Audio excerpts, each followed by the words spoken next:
Bram Stoker's famous blood-sucking character Dracula is having a moment as Nosferatu made a triumphant return to the big screen last month. Well, there's a local operatic interpretation of a different piece of fiction about vampires, and that's what we're sharing this morning. Jawan, Jenkins, and Ginger Led Van Buuren are here to drive a stake through the whole thing.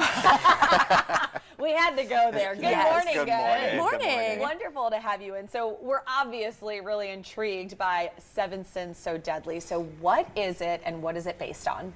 We've got a lot of very eclectic, smaller chamber opera pieces that make up this production. So it opens on Friday and Saturday this week. So we've been in rehearsals every night. But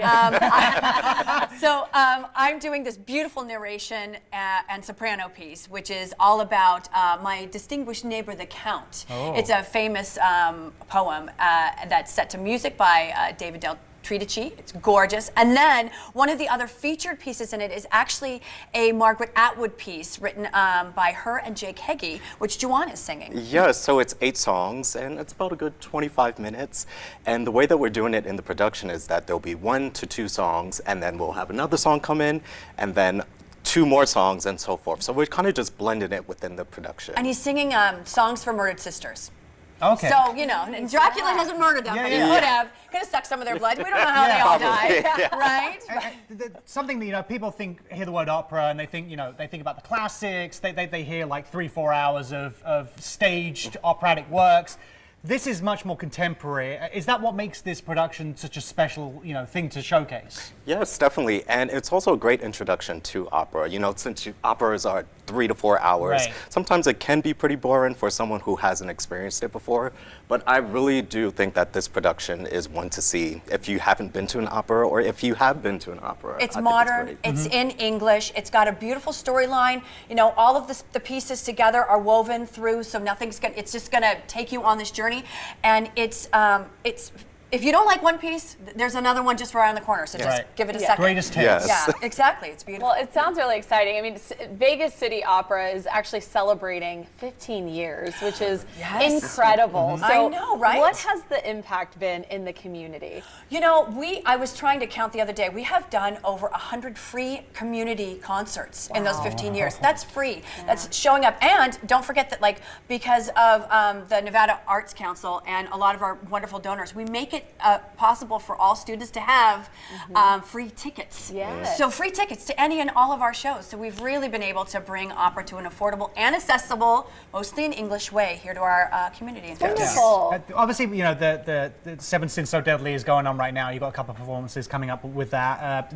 You always have something going on, like you just mentioned, the different performances. What else do you have planned coming up later on this year or you can tease to? We have our library series. So we have, in February, we have Black Girl Magic at the libraries. We have a Circus of Song in March celebrating women scientists. And then we finished the season with Dangerous Liaison. She must come back now. You got the Seven Sins So Deadly. Right on there. But no, we're doing the first Nevada premiere of Dangerous Liaison. So the Wow. movie, but brought into a modern opera. So we're very much bringing modern contemporary opera. We're so thrilled to be partnered with the Las Vegas Sinfonietta as well. So they're our orchestra this weekend and with Dangerous Liaisons. Yeah, and I mean, Elliott and I are big fans of music, and we have a background in performing arts as well.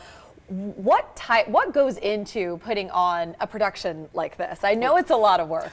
Lots of rehearsals. Rehearsals, organizing, just the scheduling of everybody too. The city of Las Vegas is a partner of ours and has made it very possible for us to perform up at Charleston Heights Arts Center.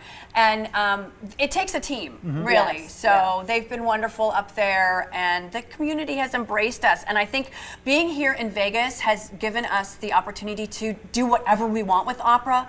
We always serve the music first. It's always top quality, the best performers, singers, musicians that we can bring, but we want to tell a story. We want to bring it and make it so that our community is very specific and very unique. Right. And we're super cool. Yeah. We're brushing off the dust. Cool We're going to be like, kids, bring okay. it. Yes, exactly. And that's why these guys at home need to come along and check it out because opera is for everyone, right? Yes, That's exactly. cool. So Seven Sins So Deadly will be performed by the Vegas City City Opera at Charleston Heights Arts Center on January 31st and February 1st. To learn more about their modern opera experiences and to book tickets for this and other upcoming performances, go to vegascityopera.org.